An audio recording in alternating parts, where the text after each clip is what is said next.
Gördüğünüz bu görüntüler Rusya'dan. Rus donanması bir tören düzenliyor. 1 Kasım 2025'te Kuzey Kutbu'ndaki Severodvinsk limanından yeni nükleer denizaltı Habarovsk denize indiriliyor. İlk bakışta bu olay alışılagelmiş bir askeri gövde gösterisi veya standart bir denizaltıyı suya indirme prosedürü gibi görünebilir. Ancak bu denizaltı batılı ülkelerin uykularını kaçıran cinsten bir tehdidi barındırıyor. Özellikle İngiltere'nin. Çünkü Habarovsk sadece bir denizaltı değil, güç dengesini kökten değiştirmek için tasarlanmış bir denizaltı. First, we are moving to warfighting readiness as the central purpose of our armed forces. When we are being directly threatened by states with advanced military forces, the most effective way to deter them is to be ready. And frankly, to show them that we're ready. To deliver peace through strength. Ancak İngiltere bu denizaltılar için bir dizi önlem almış durumda. Hatta bunu hayata geçirmeye başladılar bile. Atlantik'i koruyacak sualtı dronlarından bir kale inşa ediyorlar. Bu videomuzda da sizlere bu kaleden bahsedeceğiz. Envanter serimizin bu bölümünde İngiltere'nin Atlantik Kalesi'ni ve Rus denizaltı Habarovsk'u yakından inceliyoruz. Hazırsanız başlayalım.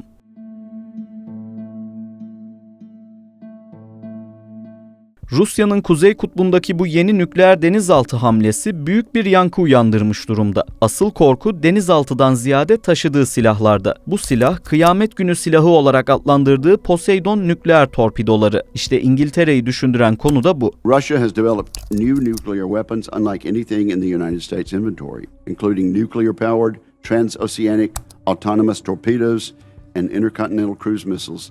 These are weapons for which we have no defense. Poseidon teorik olarak kıyı şehirlerini vurup radyoaktif bir tsunami oluşturma kapasitesine sahip. Hatta şu detayı da verelim. Geçenlerde Rus devlet televizyonunda yayınlanan simülasyonda nükleer silahlarla tetiklenen dev tsunamilerle İngiltere'nin nasıl yok edileceği gösterildi. Gördüğünüz üzere videoda Birleşik Krallık sular altında kalıyor. Ruslar zaman zaman bu tür simülasyonları devlet televizyonunda paylaşıp propaganda yapıyor. Devam edelim. İngilizleri ve NATO'yu korkutan bir diğer etkense bu denizaltının nasıl hareket ettiği. Rusya son yıllarda denizaltı teknolojisinde devrimsel bir sıçrama yaptı. Yeni pompajet tahrik sistemleri, titreşime emen kompozit gövde kaplamaları ve sesi hapseden reaktör soğutma teknolojileri sayesinde Rus denizaltıları artık okyanusun içinde kaybolan birer hayalete dönüştü. Akustik izleri neredeyse sıfıra indi. Bu durum Avrupa'nın denizaltı altyapı ağı ve kritik denizcilik rotaları için görünmez, duyulmaz ve durdurulamaz bir tehdit anlamına geliyor. İngiltere'nin 1. Deniz Kuvvetleri Komutanı Sir Gawain Jenkins'in şu sözleri tehdidin boyutunu özetliyor. İngiltere'nin 2. Dünya Savaşı'ndan bu yana Atlantik'te sahip olduğu tartışılmaz deniz üstünlüğü artık risk altında. Sadece son 2 yılda sularımızdaki Rus ihlallerinde %30'luk bir artış var. Rus mühendisler bu yeni platformda özellikle gelişmiş gürültü önleme teknolojisine odaklandı. Eskiden Rus denizaltıları nispeten gürültülü makinelerdi ve batılı sonarlar tarafından tespit edilmeleri daha kolaydı. Bu sessizlik Habarovsk denizaltısının okyanuslarda büyük ölçüde tespit edilmeden ilerleyebilmesi anlamına geliyor. Bu durum sadece askeri gemiler veya denizcilik rotaları için değil, Avrupa'nın can damarı olan geniş denizaltı altyapı ağı içinde ciddi bir tehdit oluşturuyor. Bildiğiniz üzere internet okyanusun altındaki kablolardan ülkelere taşınıyor.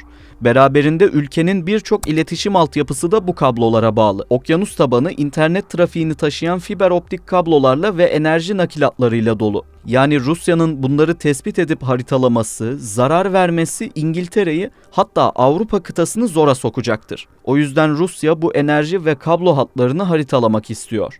Çünkü savaş zamanında ülkenin enerji ve iletişim altyapısını çökertmek için hazırlık peşinde. Yakın zamanda böyle bir olaya beraber şahit olduk. Rusya'ya ait bir araştırma gemisi olan Yantar İngiliz sularına yaklaştı ve önlemek için gelen İngiliz savaş uçaklarına lazer tuttu. Bu gemi Rusya Savunma Bakanlığı'na bağlı ana derin deniz araştırma dairesi birimi tarafından işletiliyor. Yantar resmi olarak okyanus araştırma gemisi olarak geçiyor. Ancak İngiltere tarafından istihbarat gemisi olarak görülüyor. İngiltere'ye göre gemi denizaltı altyapısını, stratejik kablo ve boru hattı gibi yerleri haritalayıp istihbarat topluyor. Rusya ise bu gemilerin uluslararası sularda araştırma için veri topladığını söylüyor. Son zamanlarda Rusya'nın bu tür araştırma gemilerinde artış var. Ancak uzmanlara göre Yantar sadece görünen nispeten küçük bir kısım. Asıl büyük resim denizaltıların okyanuslarda ve Grönland, İngiltere ve İzlanda hattında veri toplaması. İşte bu yüzden İngiliz Savunma Bakanlığı Habarovsk'un suya inişini kraliyet donanmasının karşı karşıya olduğu en büyük gelecek zorluğu olarak nitelendiriyor. Ancak İngiltere bu denizaltıya karşı çaresiz değil. Dünyada nadir olan bir planı devreye sokuyor. Rusya'nın sessizleşen donanmasına karşı İngiltere Atlantik Kalesi olarak bilinen savunma planını devreye sokuyor. Bu yeni planı anlamak için önce isterseniz geçmişe dönelim. Çünkü benzer plan Soğuk Savaş döneminde de uygulandı. 1950 ve 80'li yıllarda NATO, Sovyet nükleer denizaltılarının Kuzey Atlantik'e inmesini engellemek için Grönland, İzlanda ve Birleşik Krallık arasındaki stratejik darboğaza devasa bir sistem kurmuştu. Bu sistemin adı SOSUS'tu. Yani ses gözetleme sistemi. Sovyet denizaltıları o dönemde gürültülüydü. Pervaneleri, motorları sesler çıkarıyordu. SOSUS bu sesleri binlerce kilometre öteden duyabiliyor ve NATO ile İngiltere avcı gemilerini hedefe yönlendiriyordu. Okyanus kelimenin tam anlamıyla kablolu bir tuzaktı. Ancak zaman değişti.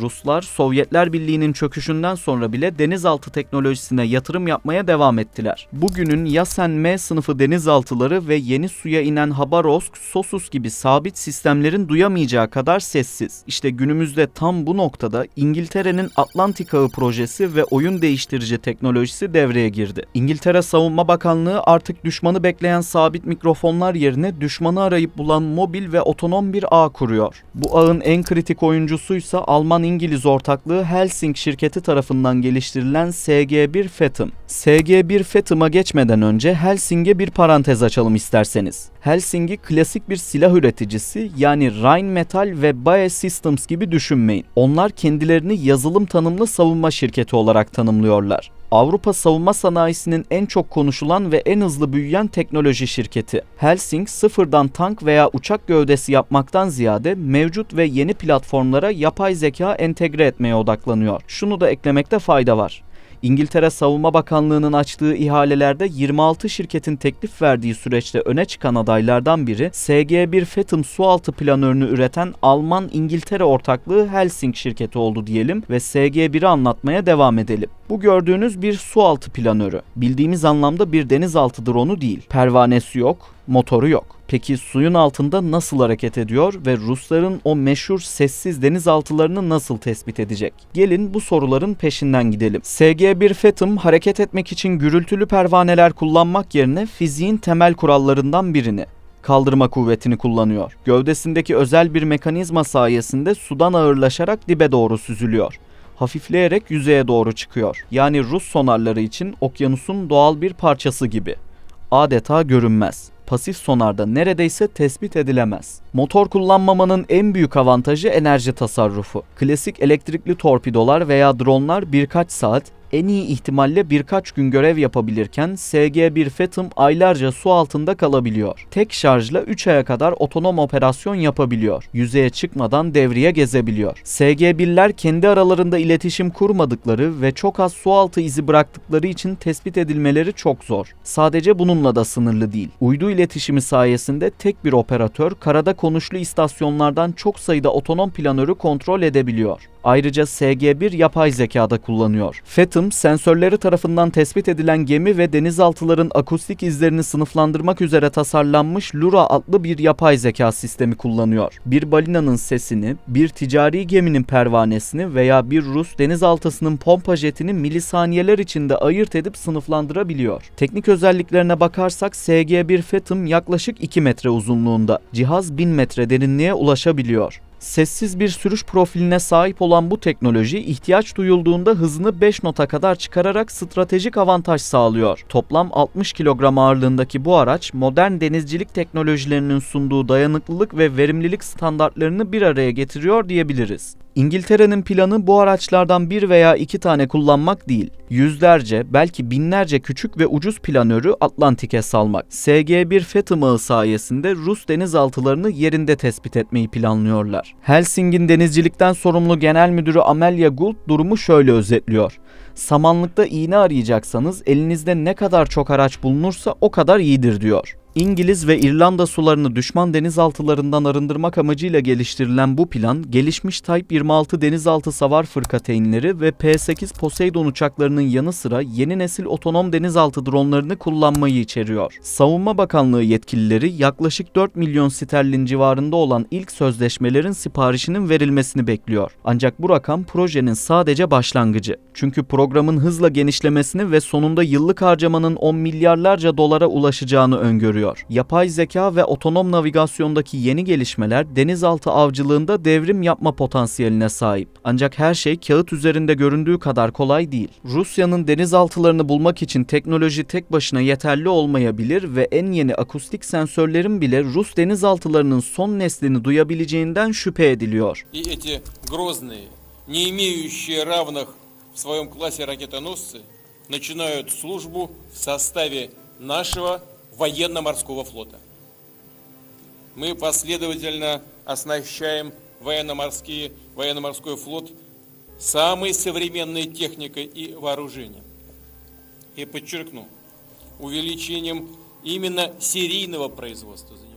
İngiliz Kraliyet Donanması savaş uzmanı ve Moskova'daki eski İngiliz savunma ataşesi John Foreman, Rus mühendisliğini hafife almamak gerektiği konusunda uyarıyor. Foreman, Rus denizaltılarının 1980'lerden beri giderek daha sessizleşmesi nedeniyle durumun son derece zorlaştığını, denizaltı avlamanın artık bir geminin sonar darbesi gönderdiği ve diğerinin yankıyı aldığı bir statik sonar da dahil olmak üzere hem aktif hem de pasif teknolojiler gerektirdiğini belirtiyor. Bu karmaşık sistem Atlantik Kale'nin omurgasını oluşturacak olan Kraliyet Donanması'nın yeni Type 26 denizaltı karşıtı fırkateynlerinde kullanılıyor. İngiltere için 8 adet Type 26 inşa edilecek. Norveç ise kendi donanması için 5 adet daha üreterek bu savunma hattına destek verecek. Type 26 fırkateyninin özelliklerine bakalım. İngiltere Kraliyet Donanması için BAE Systems tarafından tasarlanan ve Global Combat Ship olarak da bilinen bu gemi, dünyanın en gelişmiş denizaltı savunma harbi platformlarından biri. Type 26'nın birincil görevi düşman denizaltılarını tespit etmek ve yok etmek. Geminin en belirgin özelliği sessiz olmasıdır. Gövde tasarımı ve makine izolasyonu kendi gürültüsünü minimuma indirerek düşman denizaltılarını onlar fark etmeden tespit etmesini sağlar. Uzunluğu 149.9 metre, genişliği ise 20.8 metredir. Tam yüklü 8.000 ton deplasmana çıkabiliyor. 26 knot yani 48 km/saat hıza ulaşabiliyor. Ayrıca menzili 7.000 deniz mili. Yani yaklaşık 13.000 kilometre. Silah sistemlerine bakalım. Gemide 24 hücreli Mk-41 VLS bulunuyor. Buradan Tomahawk anti-denizaltıları, uzun menzilli anti-gemi füzeleri fırlatılabiliyor. Ayrıca gemide 48 hücreli Sea Scepter hava savunma füzesi sistemi de var. Gemiyi uçaklara ve süpersonik füzelere karşı koruyor. Sonar ve radar sistemleri de oldukça gelişmiş. Type 997 Artisan 3D radar, havada ve su üstünde yüzlerce hedefi aynı anda takip edebiliyor. Geminin arkasından suya sarkıtılan Thales 2087 çekili sonar, şu an dünyadaki en gelişmiş denizaltı tespit sistemlerinden biri diyelim ve devam edelim. Tüm bu teknolojik yarışın ötesinde stratejik bir gerçeklik de masada duruyor. Denizcilik terminolojisinde bastion yani kale, korunaklı, güvenli bir bölge anlamına gelir. Ancak İngiltere'nin Atlantik Kalesi'ne karşın Rusya'nın Barents Kalesi var. Nasıl mı? Murmansk ve Severodvinsk Kuzey Filosu'nun kalbidir desek yeridir. Çünkü biri Kuzey Filosu'nun komuta ve konuşlanma merkezi, diğeri nükleer denizaltı inşa ve bakım üssüdür. SSBN'ler, özellikle Borey sınıfı balistik füze denizaltıları burada sessizce denize iner, ardından korumalı sularda aylarca devriye atar. Hava savunma şemsiyesi S-300, S-400 sistemleriyle sağlanıyor.